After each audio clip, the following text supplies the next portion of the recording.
60대에 새로운 걸 배우는 게 늦었다고 생각하시나요? 그런데 지금 이 순간 하루 30분에서 1시간만 자신에게 쓰면 단 6개월 뒤 완전히 달라진 자신을 만나실 수 있습니다. 많은 분들이 이 나이에 뭘 배우냐, 금방 잊어버리는 데라고 하지만 사실 배움을 시작한 분들은 오히려 기억력이 또렷해지고 하루가 즐거워지고 있습니다. 오늘은 60대에 꼭 시도해 볼 만한 8가지 배움을 소개합니다.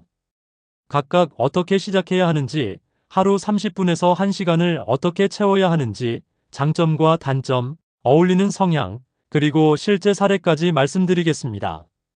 첫 번째는 글쓰기입니다. 글쓰기는 가장 손쉬운 시작이지만 꾸준히 할수록 강력한 힘을 줍니다. 오늘은 30분 동안 하루 있었던 일 중 가장 기억에 남는 순간 하나를 10문장으로 적어보세요.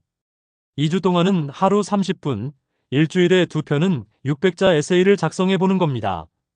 4주째에는 주제를 정해 글을 모으고 3달 뒤엔 15편 정도를 엮어 가족에게 선물할 수 있습니다. 글쓰기는 기억력과 감정을 정리하는 데 탁월합니다. 물론 빈 종이를 마주하는 부담이 단점이지만 글감 주제를 정리해두면 훨씬 수월합니다. 두 번째는 악기 배우기입니다.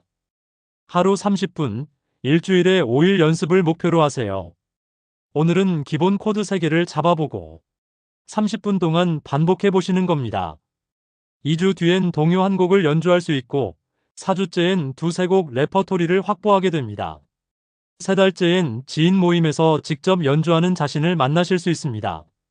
장점은 눈에 보이는 성취감, 단점은 손끝의 통증과 박자 스트레스인데 짧고 꾸준히 하는 방식으로 극복할 수 있습니다. 세 번째는 외국어입니다. 하루 30분에서 1시간이면 충분합니다. 오늘은 기본 인사와 자기소개를 연습하고 2주 동안은 하루 10문장을 소리내어 따라하세요. 4주째에는 일주일에 한 번 30분 정도 화상통화를 통해 간단한 대화를 나눠보는 겁니다. 3달 뒤에는 여행에서 길을 묻고 식당에서 주문하는 정도는 무리 없이 할 수 있습니다.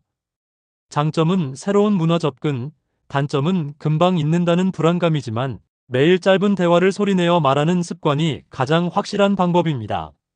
네 번째는 스마트폰 사진과 영상입니다. 하루 30분을 사진 촬영과 편집에 쓰는 겁니다. 오늘은 산책을 하며 사진을 20장 찍어보고 2주째에는 사진을 골라 간단한 보정을 해보세요. 4주째에는 1분짜리 영상으로 가족과 일상을 기록할 수 있고 3달 뒤엔 한 달 하이라이트 영상을 만들어 공유할 수 있습니다. 장점은 추억을 선명하게 남기는 것이고 단점은 앱이 어렵다는 건데 무료 앱 하나만 익히면 충분히 가능합니다. 다섯 번째는 미술이나 공예입니다. 하루 1시간, 주 2회 정도면 충분합니다. 오늘은 집에 있는 종이에 간단한 그림을 그려보거나 색칠을 해보세요. 2주 뒤엔 원데이 클래스를 찾아 실제로 만들어보는 경험을 해보세요. 4주째엔 자신만의 테마로 서너 점 작품을 만들고 3달 뒤엔 소규모 전시를 할 수 있습니다. 장점은 몰입과 정서 안정, 단점은 재료비지만 입문 키트로 시작하면 부담을 크게 줄일 수 있습니다. 여섯 번째는 운동입니다. 운동은 하루 최소 30분, 가능하다면 1시간을 권장합니다. 오늘은 의자에 앉았다 일어나기를 3세트, 스트레칭 10분만 해보세요. 2주 뒤엔 하루 30분 걷기와 스트레칭을 병행하고 4주부터는 걷기와 스트레칭 시간을 늘려갑니다. 3달 뒤엔 걷기와 요가나 다른 운동을 병행하면서 체력 변화를 느낄 수 있습니다. 장점은 체력과 활력, 단점은 초기 근육통이지만 꾸준히 하면 몸이 곧 적응합니다. 일곱 번째는 원예입니다. 하루 30분 정도만 시간을 내어 식물을 돌보는 겁니다. 오늘은 허브 화분을 하나 들여놓고 물주기를 익히세요. 2주 뒤엔 가지치기를 배우고 4주째엔 작은 텃밭을 가꾸고 12주 뒤엔 직접 키운 채소를 수확해 가족과 나눌 수 있습니다. 장점은 정서 안정과 성취감이고 단점은 해충 관리인데 간단한 흙 관리법만 익히면 해결됩니다. 마지막 여덟 번째는 봉사와 멘토링입니다. 하루 1시간, 일주일에 1 내지 2회만 투자하면 됩니다. 오늘은 내가 가진 경험과 재능을 5줄로 정리해보세요.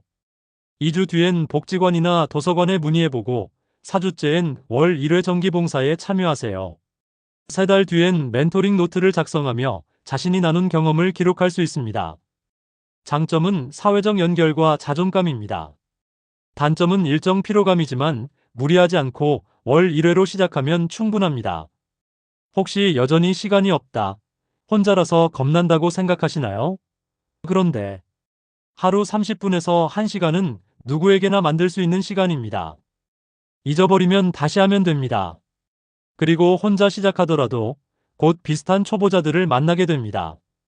6개월 뒤 당신의 모습을 상상해 보세요.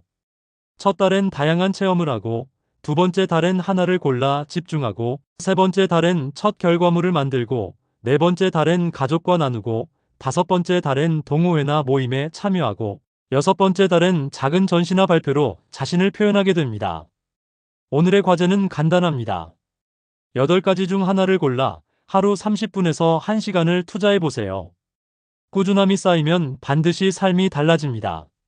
나이는 숫자일 뿐이고 진짜 변화를 만드는 건 지금 이 순간의 선택입니다. 오늘 그 선택을 해보시겠습니까? 구독과 좋아요도 부탁드립니다. 항상 행복하세요.